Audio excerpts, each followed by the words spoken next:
Hey, what's up? My name is Matt and welcome to Draw My Life. My life's filled with good and bad times, and I would like to share them with you. Once upon a time in Virginia, my mother and father met. They were fourth cousins, but my grandmother blessed it. So mom and dad got hitched, and soon enough, mommy got pregnant. And guess what? They were twin boys. Despite the twin boys being a handful, mommy and daddy wanted a girl, so they had a daughter. Mommy then said, "No more babies." But a few years later, "Oops," says mommy after learning she's carrying another set of identical twin girls. But months later, the doc tells her that they're actually boys. Psst, maybe her peepees were not developed quick enough. One thunderous Wednesday morning, my mother went into labor. Soon enough, out popped my twin brother Mike, and then my mother went under the most painful experience of her life, me. My very first body part to see this world was not my head, it was my ass. My dad exclaimed, "What the fuck?" After 20 minutes of agonizing torment to my mother, I came through. I was a breached baby. I was literally a blue baby when I came out. The doctor then grabbed me while the room drew in silence. I was not crying. I was not breathing. The doctors and staff gathered around me to save me, and soon enough my cub roar would be heard. "It's alive!" exclaimed the doctor. Just kidding, he didn't say that. Thankfully, I didn't have brain damage. Well, that part's questionable. They ended up naming me Matthew, meaning gift of God. Okay, so it wasn't a great start into the world, but hey, I had a sidekick to grow up with, Mike. So I grew up in lower middle class in the boonies of Virginia. So my family was mom, dad, Nathan, Jason, the older identical twin brothers, middle child, Ashley, and the younger identical twins, Mike and me. We certainly weren't the Brady Bunch, but we were more like Malcolm in the middle. We were little shitheads, but we loved each other. By 1 year old, I was walking. I'm going to skip the first 5 years because it's the first 5 years. Who fucking cares, right? At 5, me and my brother were best friends you could possibly imagine. We needed no imaginary friends because we had each other. We did everything together. Adventures in farm fields, killing monsters in the dark forest, fighting the trolls in the basement, and indulging in video games. We had quite an imagination. Sometimes our imagination would get us into trouble. My mom would give us a whipping. Not an actual whip, just a big smack on the ass. It's southern talk anyways. Nathan and Jason were me and older brothers. They were 15-year-old jocks. My sister was 7 and me and my brother were 5. They would hurt my sister, me, and Mike regularly. They stole our birthday money, video games, and would give us toys only to destroy them in front of our faces. I remember my sister was like Angelica from the Rugrats. She would bully us, but she would protect us. I remember Jason was being so downright mean to us, and this third grader of her sister snapped. She grabbed a wooden decorative duck and whacked it over Jason's head. Jason actually cried and ran off. I'll never forget that sweet justice. At 5, I experienced issues with my eyes. They would cross quite regularly. I remember seeing 2 of everything. In order to get my eyes fixed, I had to go into surgery before I hit puberty. Otherwise, it would not be fixable. So my parents made the conscious decision to do it. Of course, 5-year-old me was not aware of what the hell was going on. So when that day came, Daddy told me I was going to a special place with a big light and lots of toys. I remember the hospital staff prepping me for surgery and going into the surgery room. I remember being wheeled into a high barred gurney. I felt like an animal in a cage. I remember being wheeled away from my parents and me screaming for them as I entered the surgery room, my hands grasping those bars and not wanting to let go. I did cooperate with the staff.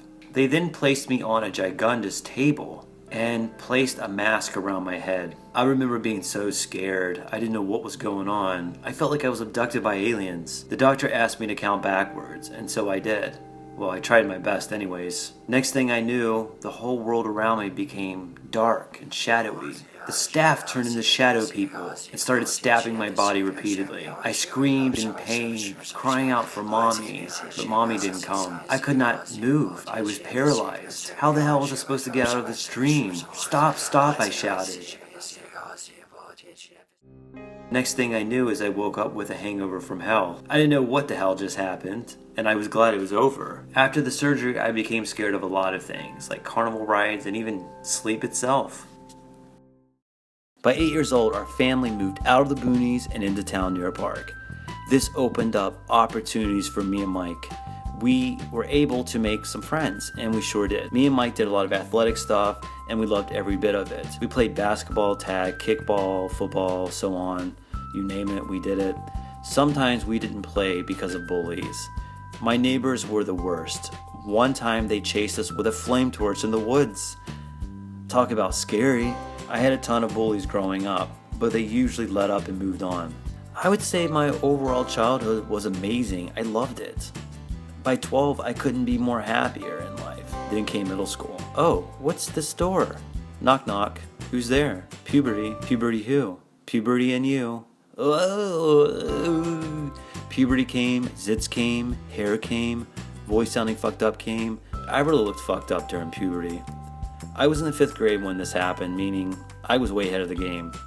Puberty not only brought on sensitivity, but it also heightened my sexual desire. Okay, up until this point, I never mentioned homosexuality because it really wasn't relevant in my life until this point. But suddenly, my friends kept talking about vaginas and breasts, and I simply didn't get it. I didn't understand sex, nor understood why people wanted to do it. In 6th grade, I had a weird friend who molested a younger boy, which totally freaked me out. This didn't help my understanding of the sexual world. By 14, I was developing erections around other boys quite frequently, and I was so ashamed of it. But why? Because being gay was not tolerable in my society. We did not learn about gay in school. I was taught in health class you will develop feelings for women and want to have sex with them. I learned nothing about being gay. Also, religion had a hand in all of this. My mother would say, "A man shall not lie with another man," and it definitely affirmed my distance with homosexuality. I would also see gay men on TV portray feminine roles such as drag. I didn't understand it. I thought most gay men preferred to be women, or so it seemed. I didn't want to be a woman. Was I going to dress like a woman when I grew up? Will I grow breasts? I don't want to be a woman. Well, thinking about it, to some degree, I did want to be a girl so that I could be with a guy, because a guy and a girl is acceptable. By the 8th grade, I eventually trained myself not to get erections around the other guys. I also started masturbating during this time. However, instead of masturbating to sex, I created artificial fantasies that would counteract my attractions towards men. A new sexual fetish was born. So, I was fapping to clothes, personalities, and so on. Eventually, this fetish would pave the way for other fetishes later in life. I was proud of myself at the time because I thought this was one step closer to being straight. I thought this gay phase would soon end. Boy, was I wrong. Overall, middle school in general was the most confusing time of my life. I was too shy and sexually confused. Now came high school. I loved freshman year in high school. I had tons of friends. The clique I was in were outcasts, people that did not fit in. And naturally, I did not fit in. So I did fit in, not fitting in. Does that make any sense? My group was full of metalheads, goths, pre-emos. This is before the emo time. And me.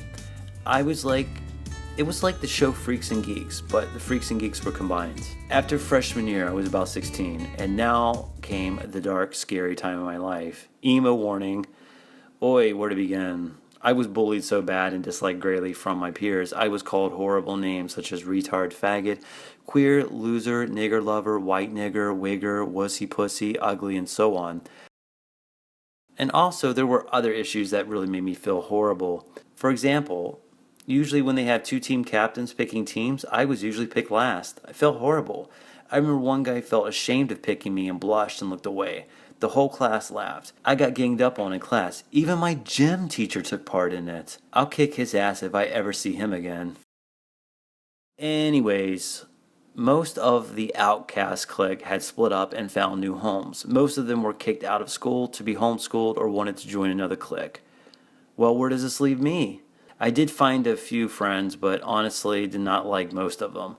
Some of them got into drugs and didn't even live into their 20s. As 11th grade neared, I got slightly depressed. I never experienced this depression before. Okay, my video games didn't help me. I didn't know what to do. Why was I depressed? Well, just about everybody was occupied with their girlfriend. And I was a gay, shy guy with nobody. I let the black hole start to suck me in. The black hole started to get bigger, bigger, and bigger. To handle this dark depression, I ran away from myself and became another person. New style, new attitudes, new taste, new everything. A new Matt was born. A Matt with a cold heart who was hateful. The old Matt would not return for many years, while the new Matt would suppress the sufferings of the old Matt. How long can the artificial Matt avoid staying true to himself? I do apologize for ending this video on such a sour note, but like life, it has its good times and has its bad times. That is a key takeaway from this video. Stay tuned for the next Draw My Life from ages 17 to 25. Thanks for watching, guys, and please give a thumb up.